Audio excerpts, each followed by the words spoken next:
Welcome to the Thriving Tides podcast. I'm Stephanie. And I'm Julianne.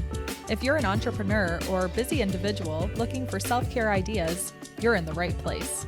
And we can't wait to share our experiences with you. Welcome back to Thriving Tides. Presh Rodgers joins us to share how Pinterest can play a key role in growing your business. Presh is a Pinterest marketing expert and ad specialist, or for short, a Pinterest badass. And she's also the CEO of the Pinning Oasis, a boutique Pinterest marketing agency that helps online coaches, service providers, and content creators pimp their Pinterest to drive more people and profit to their business with and without Pinterest ads. When she's not giving out high energy, good laughs, or sunshine vibes, you can find her sipping her favorite drink of the day, dancing around for fun, or watching her latest Netflix binge. Enjoy this episode of Thriving Tides. Hello and welcome back to Thriving Tides. We are back in the Zoom tides. We are in the Zoom times. No closet tonight because we have a guest from out of country, actually. We didn't even ask you, Preshs. Where are you exactly? I am in Atlanta, Georgia. Awesome. Ooh, yay. Yeah. Well, so happy to have you here today. And we are going to dive in and talk all things Pinterest. Yes. If you're watching this on YouTube versus listening on a podcast, you'll see that she's got her Pinterest badass shirt on. So this girl knows how to represent. Yes.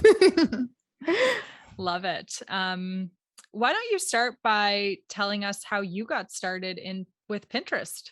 How did you become the Pinterest badass that you are today? Yeah, so it started back in 2019. It's when I got started as a virtual assistant. The first program that I was a member of or joined was called 90 Day VA. And within that, there was like a module about Pinterest management. And I was like, people pay people to pin things for them because I didn't see Pinterest as like a marketing place for businesses. And apparently so, that's what people actually pay people to do this. And so I thought it was interesting. And funny enough, my very first client who I was a VA for, she was a blogger and an influencer on Instagram. And so she knew that her blog traffic, the second place that it came from was Pinterest. Her first place was Google.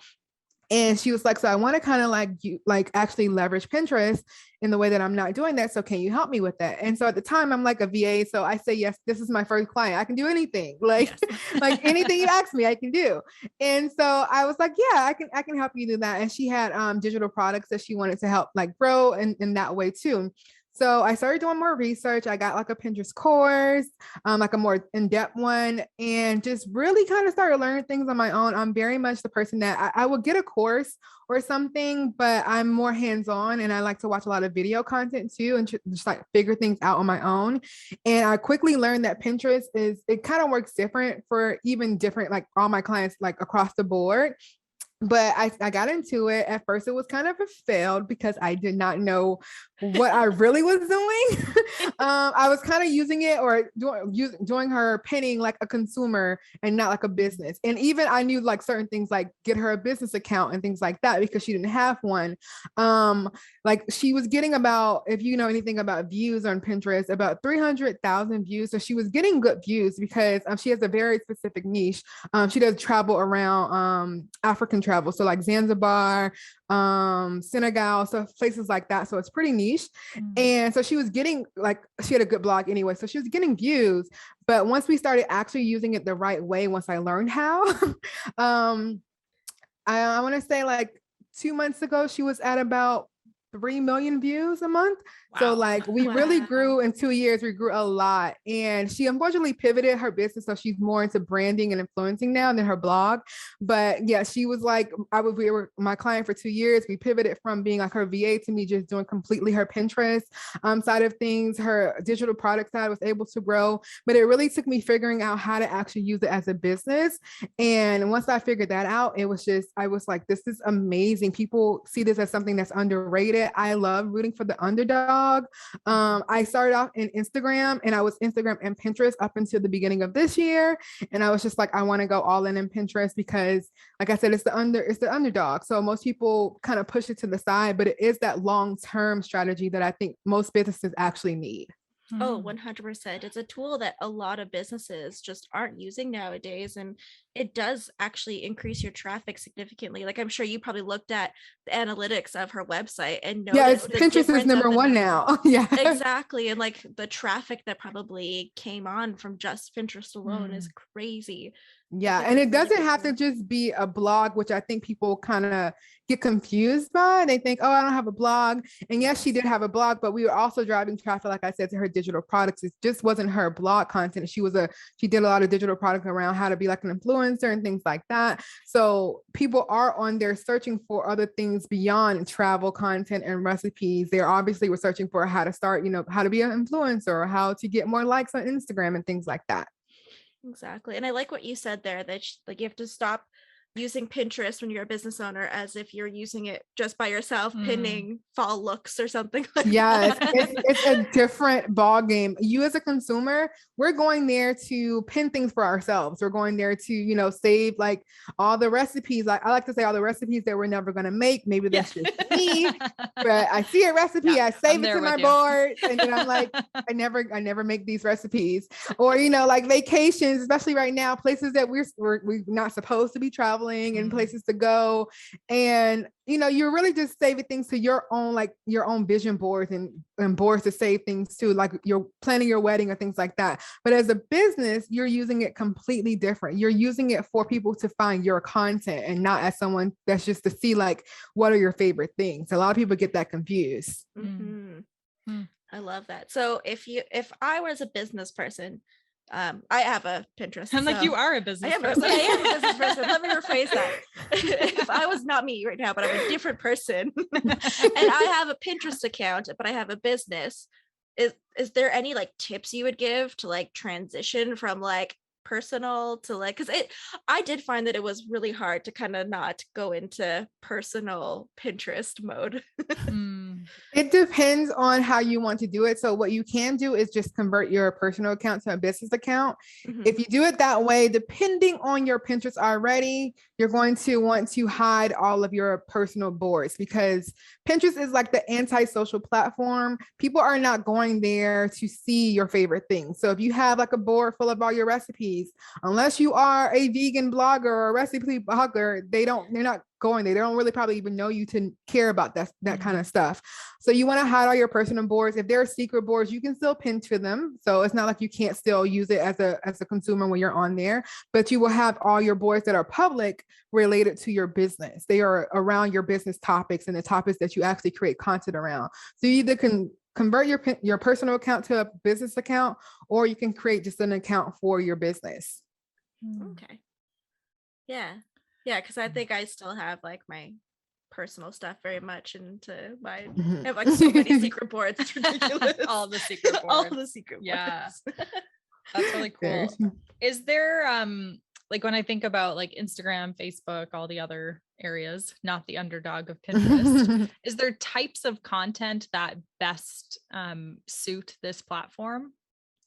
Not really. So what people like get confused is that you don't really have to create content for Pinterest, or really you don't really create content for Pinterest at all. So That's all of really my content that tell me more. And all of my content that I create as far as like valuable content that my audience is going to actually consume and get value from, that is on my other platforms. So that's on Instagram, on YouTube, on my website. I am creating, the only thing I'm creating for Pinterest is actually the pin images, where I'm going to put a actionable title, and then that image is going to direct you to those other platforms. It's going to send you to my IGTV or my YouTube video or my website, but I'm not putting that onto Pinterest. I'm putting like a pin image that's linking to my other content. Now, the caveat to that is that Pinterest now has idea pins. So idea pins are a little different from static pins. Idea pins do not link anywhere unless you are an e-commerce seller, which they I'm a little jealous of them, but except for my clients who are e-commerce sellers, but they don't allow you to actually add a link to them because the purpose of them is to keep people on the platform. So Pinterest is seeming, well, what we see as experts, they're trying to find a good balance between allowing people to be on the platform and get valuable information, as well as being able to easily get off of the platform, because each static pin kind of links to wherever it goes, as opposed to like having like a link in your bio. So idea pins, they don't really link anywhere. They're kind of like story, like IG stories a little bit, but they don't disappear or anything like that. You don't do them live really or anything like that. They're really there to kind of give more value. The purpose of Pinterest is really to be a search and discovery tool. So something where people can search and discover for solutions to their problems or be inspired by something. So they're really looking for idea pins to kind of give people ideas and inspiration. So how I use those and how I suggest that my clients use those is that if you're creating anything like TikToks or Reels or very valuable IG stories that actually deliver value, not just you saying, today I filmed this video. That's not what people are going to Pinterest for. Or like carousel posts, because usually when people do carousel posts on Instagram, it's like usually something that's like actionable or valuable, like 3 things you can do. Those things I will put on idea pins. So you're purposing a lot of your content to Pinterest and using it to drive traffic either to that content or using idea pins to give them another way to see you in action. But you still want to, like if you're doing carousel, like taking your carousel posts and making them idea pins, you want to make sure you're putting them into the right size. You're not just putting like the square size Instagram posts onto Pinterest. Don't do that, please. Don't do that. Pinterest faux pas, I guess. You want to take up as much visual space as you can when people are scrolling. Yes. And if it looks too weird, people are going to know that it looks too weird. And same thing for like, I tell people, because I talk about content repurposing a lot. And so they think, oh, well, I can just post my IG content onto Pinterest. And it's like, wait a minute, because that picture that you have of yourself, that it's not going to catch anyone's attention unless it's a really nice outfit and they're going to pin it to their fashion board and not to go to your Instagram. You want to, because maybe say for instance, you have how some people have like a picture, but in the caption actually has like maybe 3 things they can do to like grow their business and something like that. So what I would suggest is that you create an actual pin image. And then that pin image is like 3 things to grow your business, but you're directing them to your Instagram post. So once they get to Instagram, they know to read the caption that actually will have the 3 things. So that way on Pinterest, you're actually using it in the right way, but you're still repurposing your content because you're not really doing anything but creating that pin image to drive traffic to your Instagram posts. See, I like that it's different kind of content too, because I always came from the camp. I'm my background is in web design, so like for me, I always think like blog and like getting traffic to the website. So I always think Pinterest. That's how I'm going to put my blog post. But you don't think about putting your content like universal. So you're in Instagram and then other content as well. I really like that you mentioned that because I'm like, I don't do that. I literally just post my blog posts. And you also have to remember, like, even looking at that, when we talk about like you're creating content, you are not, even if you have the idea, like I'm going to put my use Pinterest to drive traffic to my blog, you're creating your blog post as a piece of content for your website. It's not for Pinterest in a sense. You're creating it for your website and then you're using Pinterest to drive traffic. Of course, traffic can come also from Google or something like that, which is also always great, but it's not really, people get so like, I don't want to create content or more content for Pinterest. And it's like, no, you just already have to be creating content. If you don't create content, then I don't recommend Pinterest for you. Like you have to actually already be creating content, to actually have some place for the traffic to actually go. Okay, so step 1, if you're starting up Pinterest, have content. My bubble has just been bursted. No, I'm just kidding. I do have some content. It depends. It's so much content that you can actually have. Like, you can podcast episodes. You have content. This is actually podcasters do not take advantage of Pinterest as they should, because I love to say that most of the podcasters that I know, if they're on Instagram, they post about their episode maybe that week they post all about it, and then that's all the last time you hear about the episode. We're so seen right now. For our listeners, thank you for calling us out. Yeah. But you're not alone. You're not alone at all. I only see a few of my podcasters who I know use Pinterest, do it differently, but most of them, they just post it one time and that's it. Now, if I'm following your Instagram, then okay, I might see it then. But if I'm not, and maybe say for this episode, someone who's just getting started with their business, they don't have content for Pinterest probably right now. They're not even thinking about Pinterest. But later on in, their journey, they might go on Pinterest and actually search for, how to get started on Pinterest. It'd be amazing if your podcast episode comes up for them. And it's something that can always drive traffic to your older episodes that you're not promoting anymore like that. But they're still very much evergreen content that people can find and actually be helpful for them on their journey. Exactly. You could even put like video content, right? Like you can actually put like a snippet as well.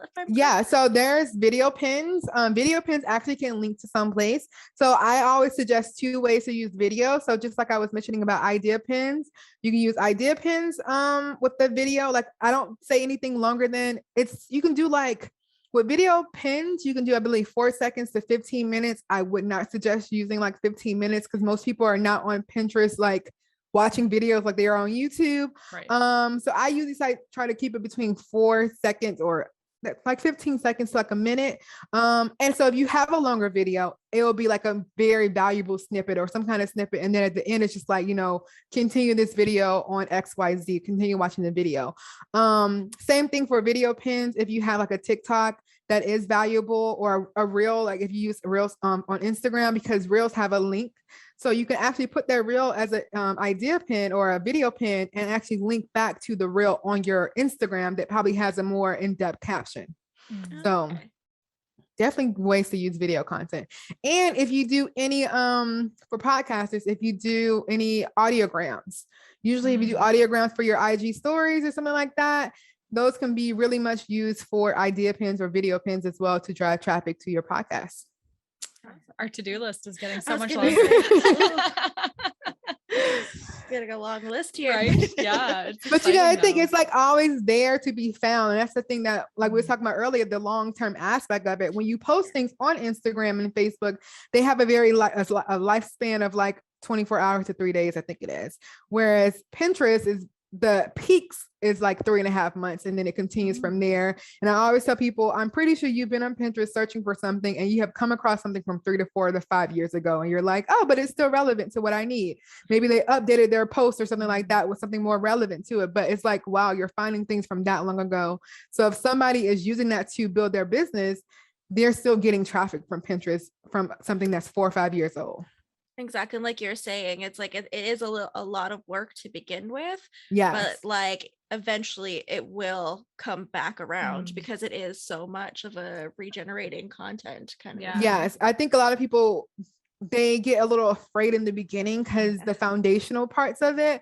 And it's like, you're going to have to put in the work in the beginning, just with any platform. And I think a lot of times we forget that even when you were on Instagram, maybe your Instagram is something that's amazing now, but it did not start that way. You actually had to keep showing up until people started following you, all these things. So the same thing applies for Pinterest. You have to keep actually putting in the work in the beginning. And once you find like your actual workflow, is what I love to teach my clients, is like have a workflow that takes you from your planning stage of your content all the way through getting it onto Pinterest. And then you would know each step you have to do, and it makes things a lot more faster for you. Okay, awesome. I love the shift in the mindset of like the long game too, because I think like, we've both been in business for just a couple of years. A lot of the entrepreneurs that listen to us, I think, are newer entrepreneurs too. And so you get into this like scarcity mindset of just like, I just need things to happen now. Yes. And we think so short term. So we're not really setting ourselves up for success. And this is such a great thing that, like you're saying, 3.5 months later, people are, and beyond, people are still seeing it. Right. That makes way more sense to put the effort in there than something that's just a short. Yeah. It definitely is that scarcity mindset that it's very scary. And it's something that I think people, like I said, they don't see it happening when they are doing these short-term platforms, but say for instance, last year around this time, I started doing a lot of my IGTV videos and I felt like I wasn't growing like I wanted to. And then in January, like things just started growing so fast. And it's because I had been showing up so much before. And it was really like that impact of finally like people are starting to see you more. You just have to keep pushing forward. And that's the same thing with Pinterest or just with your business in general. So you have to take that time to know, if I'm going to put the time into this, is it going to really help me in the long run, or is it just going to help me right now? Mm-hmm. I like that. Yeah, that's really cool. I'd love to hear a little bit more about your path to entrepreneurship as well, Presh. So you said you started as a VA. Like, did you always know you wanted to be an entrepreneur, or what got you here? I'm one of those people that I feel like when I talk about my life, I'm like, wow, I've done so much. I love it. We're here for it. So let's just talk about like my dream. Maybe like 10 years ago, I would say. What year are we in? Done 2021. I know I have to think about it. Still, yeah. About 11 years. Showing my age. 11 years ago, I graduated from college with my bachelor's, and my bachelor's and my master's are both in IT. Okay. So my dream was to work for Google. And I want to be an Android developer. So my master's is in a specialty in Android development. And that's why, because I'm like, I want to work for Google. I love Android phones. I actually have 2 apps on the App Store. They're not that great. They were created when I was in my master's program and I had to create them, but it's kind of cool to say all the time. That's awesome. I make apps. Yeah. So no big I'm pretty sure the coding has changed in the last, I think I graduated from my master's in, I want to say 2013 or 14, maybe 15. I can't remember because now it's irrelevant and I just owe them a lot of money on my student loan. But around that time, I think it was actually 14, 15, I graduated from my master's. And so now I know coding changing so fast. So I feel like if I look at something now, I'd be like, I can get the basics, but it'd be like over my head. Yeah. But I do want to still create more apps one day. That's still the goal. I think I enjoyed that part of it. But yeah, my goal was to work for Google. I have had like 3 or 4 interviews with them. I've gone to different things. They keep in touch with you once you like apply like one time and they like you. So this is where everything started going crazy. I used to live in South Korea. Cool. So when I first moved to South Korea, I was an English teacher. They had emails me and it was like, oh, we'll still meet with you. I'm like, I'm not even like looking for a job right now. I was like, oh, it's fine. So like I met with them still. And it's just kind of cool how they just keep up with you anyway. Just to make sure you're so interested and see what you're doing. But I moved back in 2018. So I was in Korea for 3 years and I just was like, I don't want to do the whole corporate America thing anymore. I've gotten so used to living abroad. At that point in time, COVID wasn't a thing. I didn't know the world was going to go the way it is. And I was like, my goal is to like travel, and I wanted to like move places like every couple of months, because I think that going someplace and visiting for like a week, you don't really get to see the culture. So I wanted to go places for like a month to 6 weeks and just be able to move around however I wanted to. And so that's when I heard about like being a VA. I think I actually heard about being a VA when I was in Korea, but I never really looked deeper into it. And in 2019, my savings were starting to dwindle. Luckily for me, when I moved back, I was able to live with my sister for like a year and a half. So she's my older sister, so she had no choice but to take care of me. So I didn't have to pay rent for about a year. So it was pretty good. But then I was like, okay, I got to figure out what I want to do. And that's when I looked into being a VA, and it kind of like spiraled from there. I had no idea that the online space was anything like it is. I thought it was going to just be a VA and be able to like, I didn't even know who I thought it was going to help people and get do Instagram for them and travel the world. And then I realized it's a whole different like world here, and that you can be a whole business owner and not just a VA and have your own business. It was just eye-opening, and it kind of took off from there. And with COVID happening, I really just was like, well, I'm just here now. Good thing I'm in this space. Yeah. I was already online. Jumped in ahead of time. Yes. Very cool. And you also write books as well. Oh yeah, there's some. Yeah, I was gonna say you're missing some, Presh. Yeah, I've been writing since I was a teenager. Yeah, I probably started writing when I was like 14, 15, I think maybe. I used to write on fan fiction boards. Yeah. and Yes. and I published my first book in 2018. So that's really what I worked on when I got back into the States, was really working on my first book. I had been working on it since 2017, but I really used a lot of that time of freedom back in 2018 to really finish that first book. And so that was November 2018. And since then, yesterday I released, which was the 21st, my 12th book, I believe. So, Oh, wow. yeah, Congratulations. so, Amazing. yes. I like to say I moonlight as a writer, because that is not what pays the bills. Like, but it's my final, I say, side hustle, hobby-ish thing. And I really enjoy writing. It gives me like a break from the world. And those are really important things to have. Is yes, like, yes, it can also give you money, but at the same time, if you enjoy doing it and it's not like oh my goodness, I have to meet XY deadline, there's more creativity, and I'm sure that also trickles into like entrepreneurship and inspires you as well, possibly. Yeah, no, definitely. I say, like, I have friends who want to like write full time, and I feel like that is not where I want to be, because I feel like when you turn your hobby into like your career, it takes away that from being your hobby and something that you can just step away and do. Whereas like I enjoy doing Pinterest. I really love showing up in marketing and teaching people how to do it, but I am passionate about, being a writer. And I feel like if I was to like try to do that as my career, I have, like you said, I have deadlines because I have to get a book out because this is what pays bills now. And that's like so much pressure. It forces you to kind of write what you maybe not want to write and things like that, especially because I'm self-published. So it's a little harder to make the type of money that someone maybe like a traditional, like big time publisher is making. So there's a lot more pressure to it than it is when I'm just like, oh, I write my books on the side and I can just, it's extra money that comes in. That's kind of cool.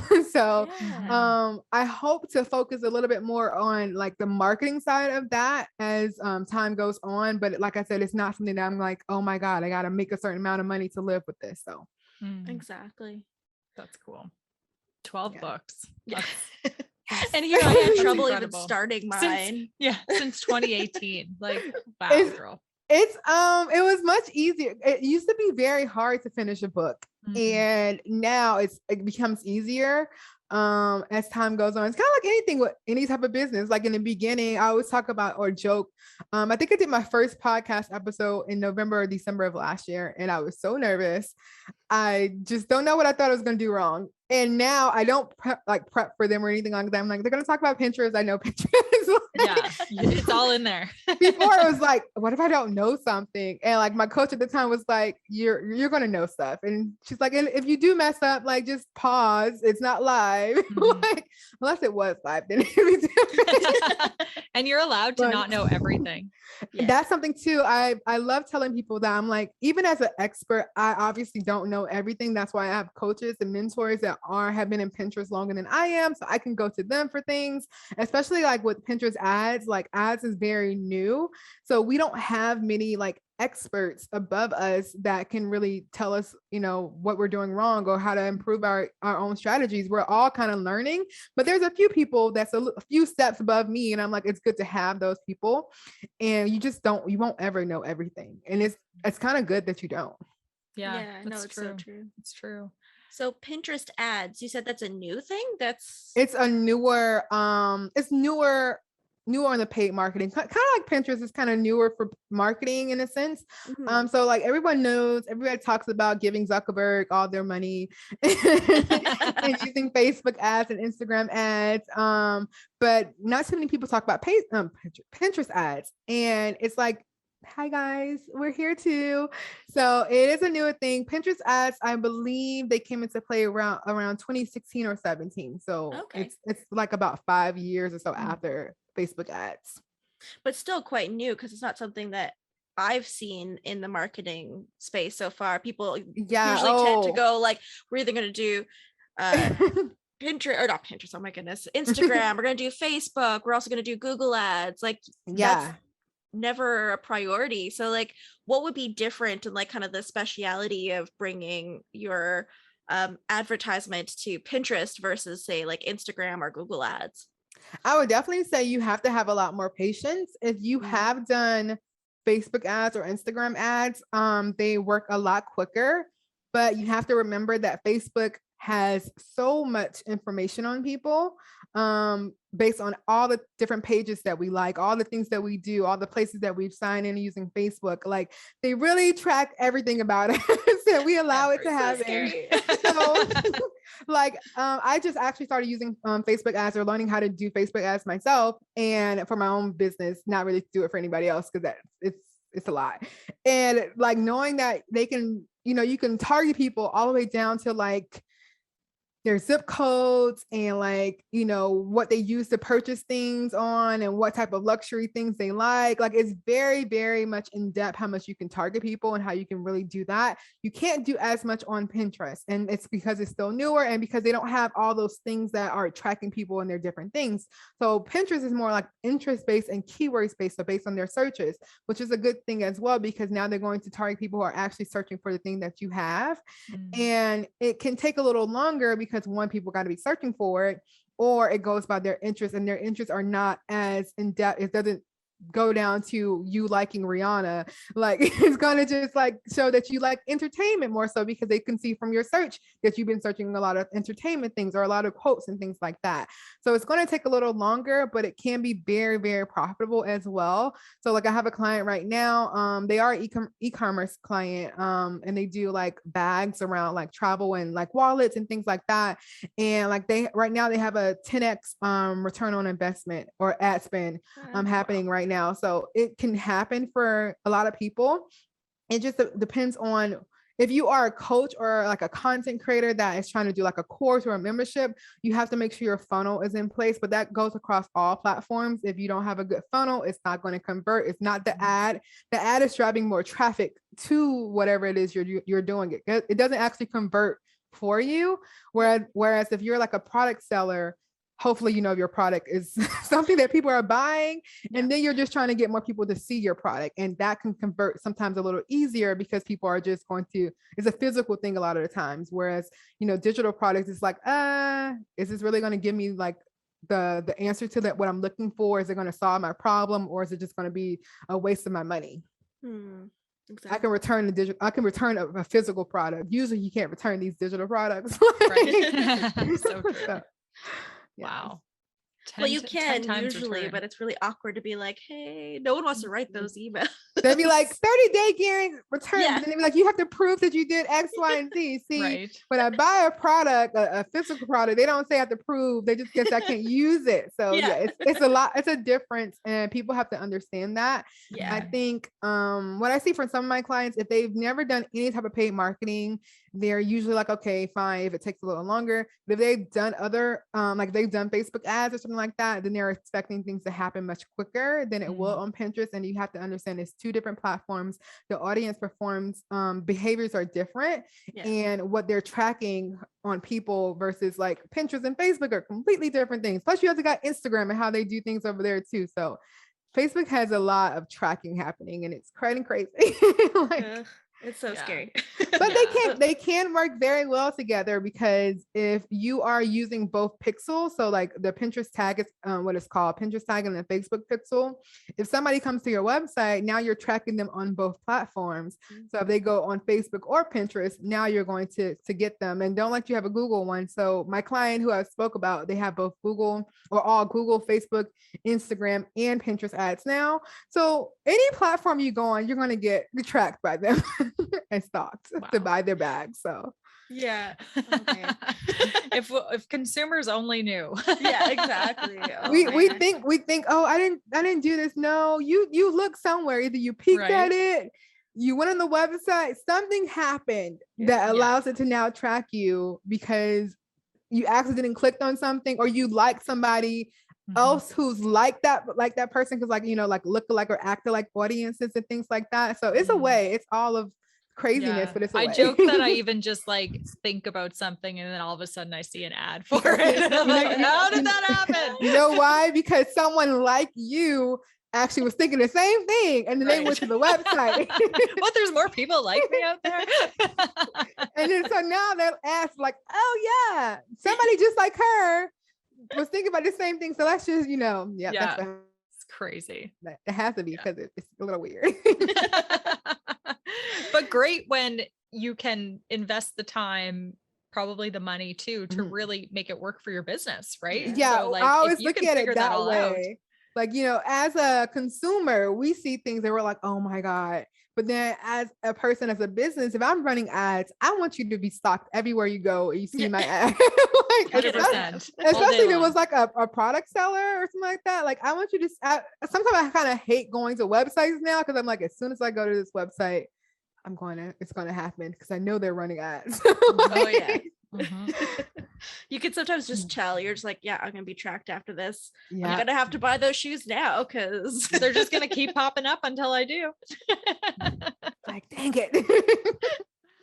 Love it. Oh man. oh man.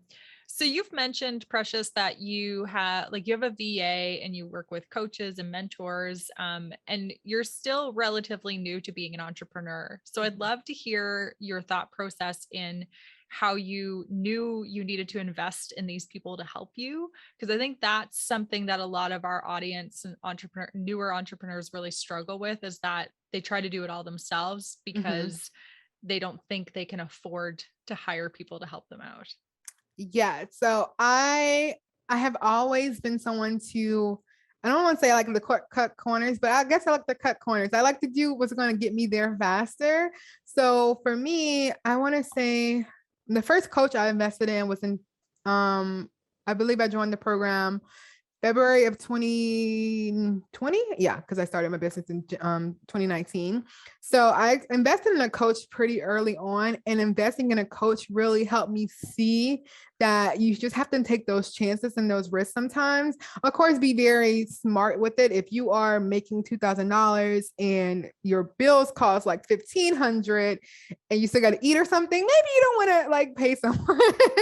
But if you're making a decent amount, or you think you really can, even if it's like a small amount of hours a week, that little bit of help that someone can help you with, like a VA or something like that, can really help you grow. Because I know for me, when it became down to, I would put off a lot of things and it's like simple things, or it would drain me a lot. And I'm really big on energy. So if it's something that's draining my energy that I know does not take me that much time, it's just that the thought of doing it just drains me. But it's like, I need to figure out how to hand this off to someone else.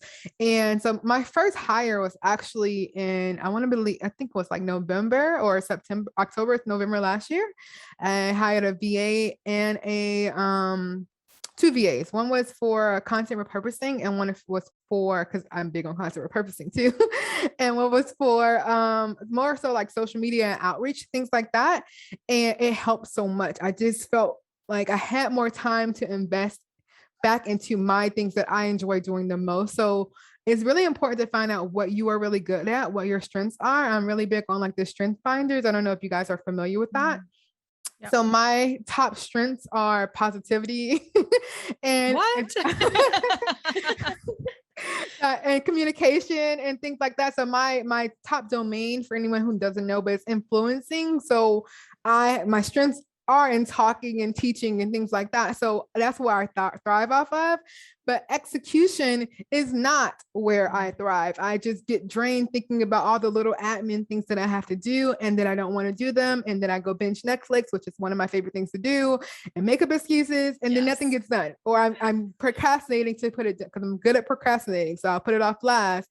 And it's because it's like, I don't want to do it. And I found that it was helpful for me to just outsource this to someone, and it gave me back more of my time to actually be able to do more showing up in marketing. And that allowed me to get more clients so that I can pay those people. And it kind of just gone from there. And then the VAs that I have now, so I have a social media manager now, and my actual like assistant VA, those came because I really like the little tasks, the little admin things. I don't know why. I'm just like, I don't want to do it. And funny enough, my VA, Lauren, she's actually high in executing, and we're perfect together. So that's awesome. Yes. And my social media, it was becoming, I like creating the content, but like, it was like not getting out there on Instagram. And I'm like, what's this is not going to work. If I'm not actually putting the content out there that I'm creating, I need to probably hire someone to actually put this content out there.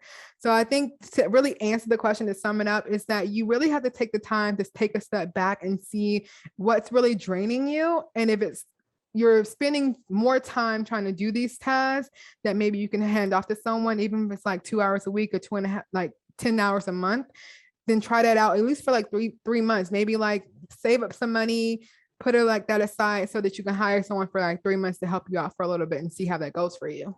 Exactly. And we just actually did a burnout episode, and like it's so true. Like if you can hand off tasks that especially aren't fulfilling to you, why not? That probably gives you so much more room to be creative and not get burnt out of doing these admin tasks that are too much.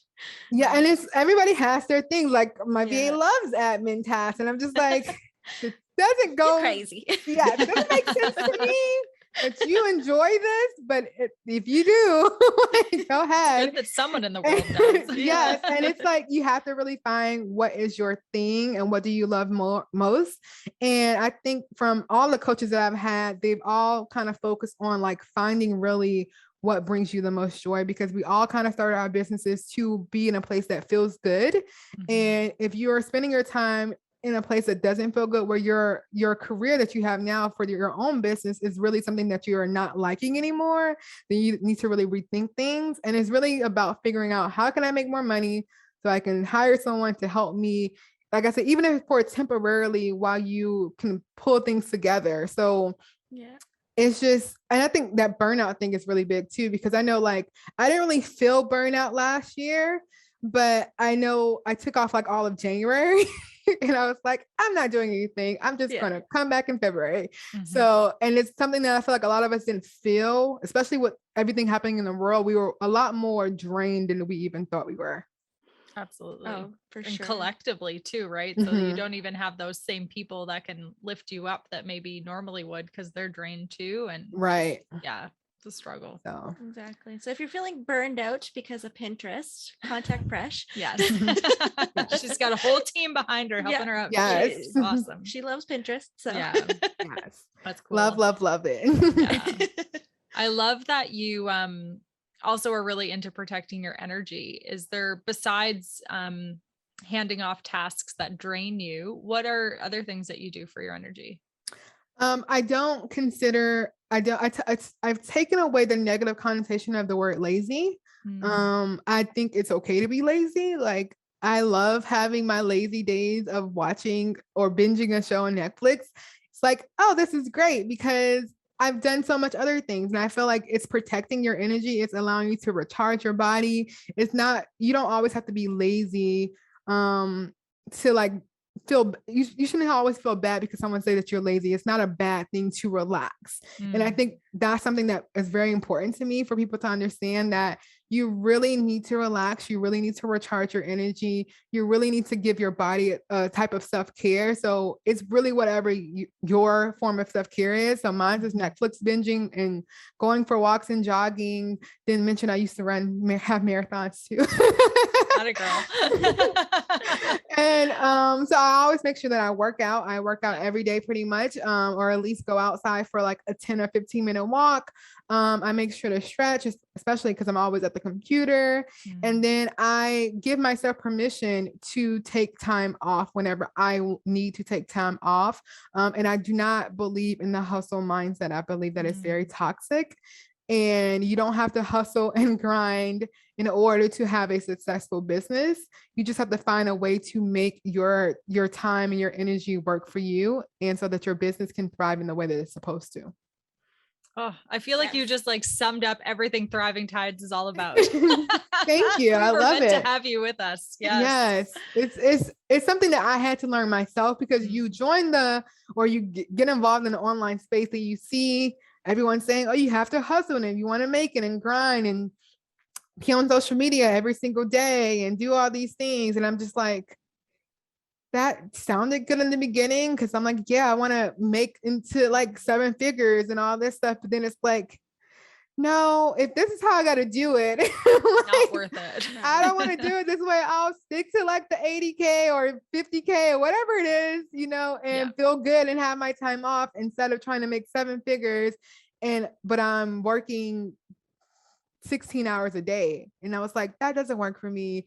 I really want something that allows me to work. I think for client work, I maybe work on client work about 6 or 7 hours a week, if that. Like I do Tuesday, Wednesday, and Thursday, and I have like 2 to 3 hours set aside for client work. And then the rest of my time is like business, like my actual marketing and business things and things that I'm working on in the background.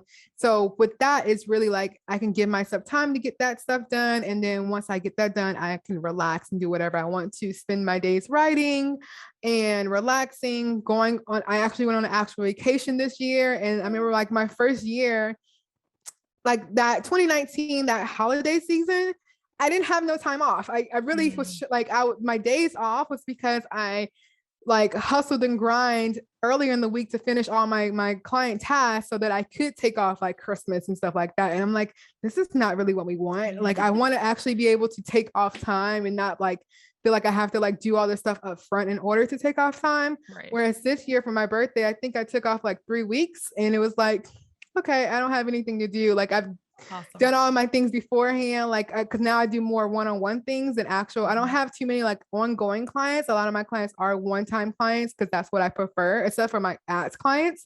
But it's a lot more of my own, like the type of business model that I wanted, and it's something that you have to figure out and not kind of base it off of what everybody else's business model looks like. That's so brave of you too, right? Just to put it out there and say, okay, what is the life that I'm trying to create so I can do the things I love to do and stop caring about what everybody else is doing. Right. Yes. And I'm very much, I've always been, I think people look at my social media and they're like, you're so like high energy and you know, you're just really you. And I'm like, yeah, that really works for me. It's a lot easier to be me than someone else. Like, so it's always like, well, you know, cause sometimes we come from like corporate places and you think you have to like look a certain way or act a certain way. And it's like, I did not start my business to look a certain way or act a certain way. If I'm going to curse, I'm going to curse. If, you know, someone doesn't like that, then we're not meant to be clients. So it's okay. Like everybody's not meant to be certain people's clients. You know, some people might want to see people who are more, you know, professional in the sense of whatever that actually means today. But like I'm like, you have to really let go and just enjoy, you know, what you're doing. And I feel like we're in a time where like people buy from people, so they want to see you in your actual natural state, enjoying whatever you're doing. So if that's making fun TikToks and reels while you still are able to give value, what really matters is, are you able to do the task at hand? Are you able to help someone grow their business or whatever it is that you're doing? Exactly. Yeah, because people can totally nowadays read when people are being non-authentic and stuff. Like, yeah, don't try to overdo it. If that's not really, if you're not really high energy, then don't be high. Just be yourself. And that'll totally drain you too, right? Trying to like if like I'm like thinking Steph's a little more chill. If she tried to show up like you, Precious, she'd like, last about 10 minutes.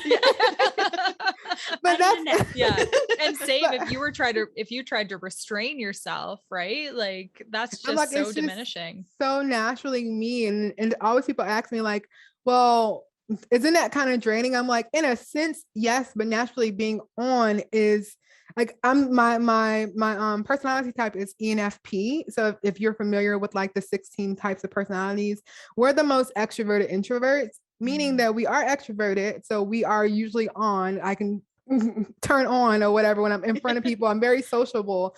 But afterwards it's like, okay, I'm going back in my corner. Like when I went for my birthday, I went for the 3 weeks. So I went to Aruba. I was there by myself, but then I went to visit my friend for about a week or two because she was getting ready to have a baby. So I was helping her get ready with some stuff.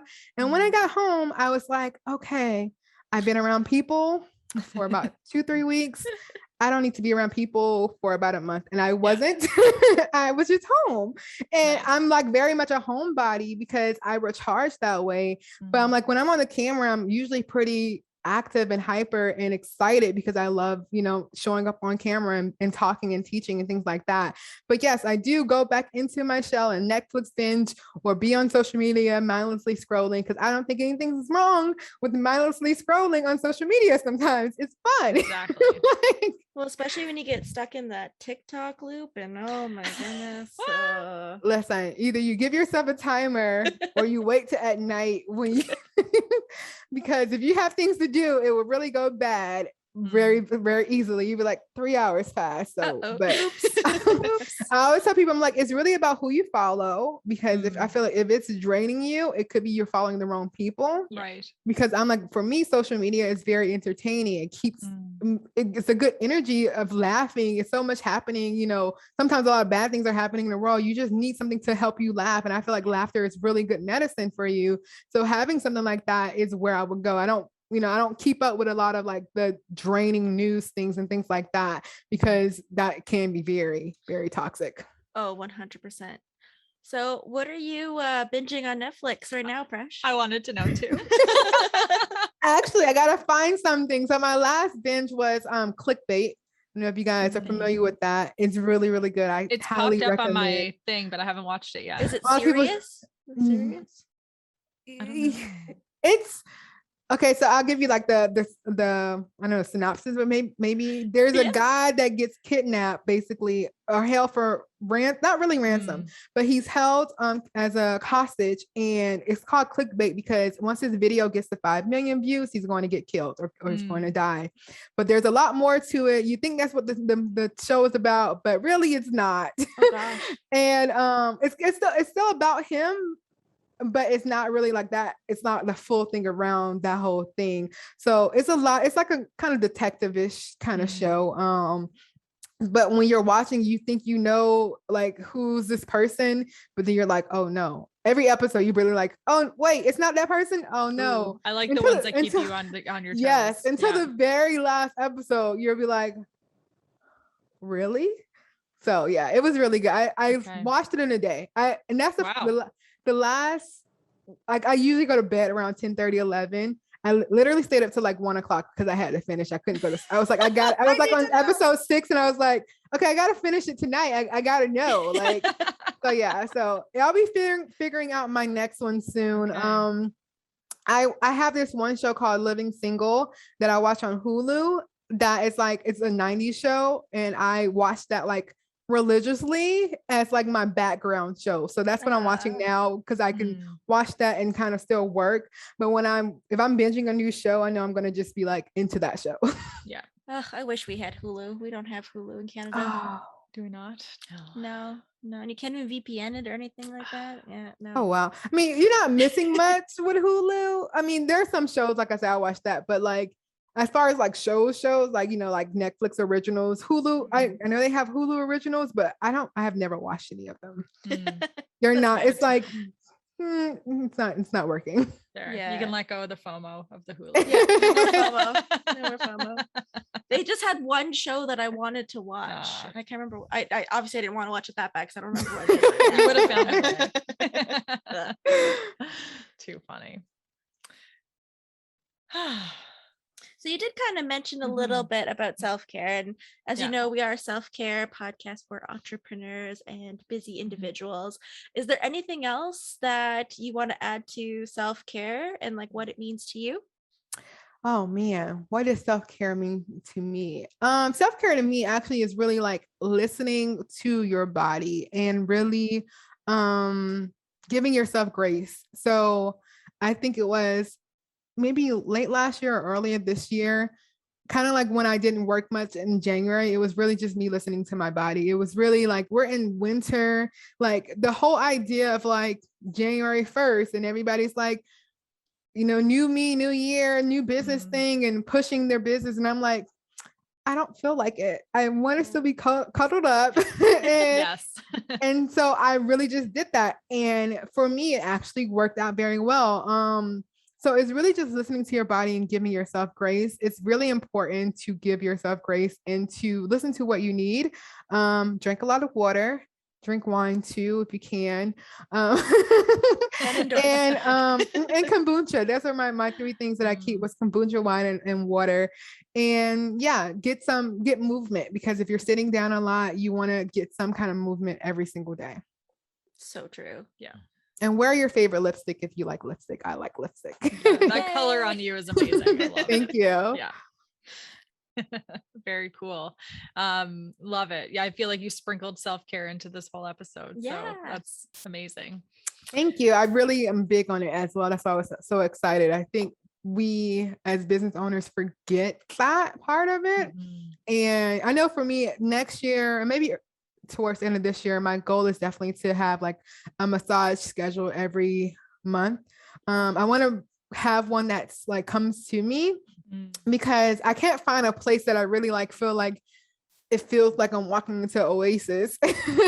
And like my depending Oasis, obviously. I feel like I like Oasis. I feel like my home is my Oasis. So I would love to like if I'm at home, I can, light my own candles, put on my own music or whatever, and they can come to me. I just haven't found one that I really, that I'm like, okay, let me see how they are to set it up. But that's what my goal is, to get a massage every month. Love that. I love that. Yeah. You deserve it. Yes, don't we all? Because they're amazing. Oh yes. Yes. Oh, my goodness. I have one in 2 days and I can't wait. See, I haven't had one since Aruba. I mean, it's Aruba, and that was my first one on the beach, like it was the ocean, but the smells, that was my first also 90-minute one, and I'm like, I can't go back to 60 minutes now. I don't think I can go back. So yeah, this is going to be a nice investment in this massage, but that's definitely the goal for 2022. It's every month. I already have that booked, and I think it's important to have something like that. Like, even if it's, some people have like their nails to get done, or their hair, or facials or something like that, but find something that really allows you to step away in whatever that is. It's something to look forward to if you are working a little bit harder than usual. Then you have that one thing to kind of makes a difference. Awesome. Oh man, I feel like we could talk all night. Oh, yes. we found a new best friend. So I love it. You. Can you tell our listeners and watchers where they can find you, and if there's any program or anything in particular that they should keep an eye out for? Yes, actually there is. So you can definitely find me on my favorite platform to hang out on, which isn't Pinterest, because Pinterest is not an engagement platform. It is an attraction platform and top of funnel. So if you're familiar with funnels, that's just really the steps that people take to get from like knowing you or coming across you to all the way to actually investing in you in whatever way that is. But Pinterest is really good for getting new people to see you and find you. Instagram, my favorite platform to hang out on, is really great for actually nurturing and building your community and engagement with people, which I love to do, obviously. Influencer strength. And so I try to do weekly Pinning with Presh videos, but I'm really leaning more into TikToks and Reels these days. So, but you will find definitely video content on there. And hopefully in 2022, I really hone into YouTube as well, because it's really good to drive Pinterest traffic to YouTube, and they're both search engines. So that's really good always. And right now, I can't say what because I haven't announced it to anybody, but I am working on something that is going to be really, really amazing. It's going to be really in alignment with what I teach people as far as Pinterest, and being very mindful of yourself and your energy and self-care, and putting that all together. So marketing and self-care, and really leaning into building like a system that really works for you, so that you can build that business that you want. So that is what I'm working on. So if you follow me on Instagram, you will hear some more about it very, very soon. By the time this episode airs, I think I will be getting ready to talk more about it. Ooh, that's exciting. Great timing then. I was going to say, that sounds like super exciting. That's a program I'd want to sign up for. I'm excited about it. I'm scared, but they say do it anyway. So. I think that's a good thing. You should be a little bit scared for a new launch. Yes. So this is like my first launch of something, so that's why it's scary. But it feels right, so I'm excited about it at the same time. Exactly. Wonderful. That's amazing. Yes. Yeah. Well, thank you so much for your time. This has Thank you been for having me. incredible. Getting to know you, learning about Pinterest. Yeah, this is a lot of fun for me. I loved it. I'm inspired to dust off my Pinterest. This has been so Yes. Yes. Yeah. I love hearing that. But then I come back and I'd be like, okay, so Where you at, Steph? Yeah, just gonna call you out on it now. I was gonna say, I always do that to all my clients too. Cause like I said, I do a lot of one-on-one clients and I'll come back and be like, hey, so have you done this? And they're like, they're just quiet. Yeah. So I like to do check-ins. Yes. awesome. It's good. Accountability is key. Yes. Yes. Awesome. Well, we'll probably just keep talking if we don't say bye. Thank you I again. love it. So And much. Thank we'll take you. care. Talk to you later. Bye. Bye.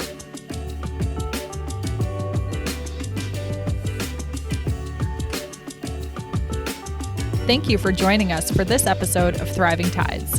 Hit the subscribe button to never miss an episode. Follow us, Thriving Tides, on Facebook, Instagram, and now YouTube to stay connected. And remember, don't fight the rip currents.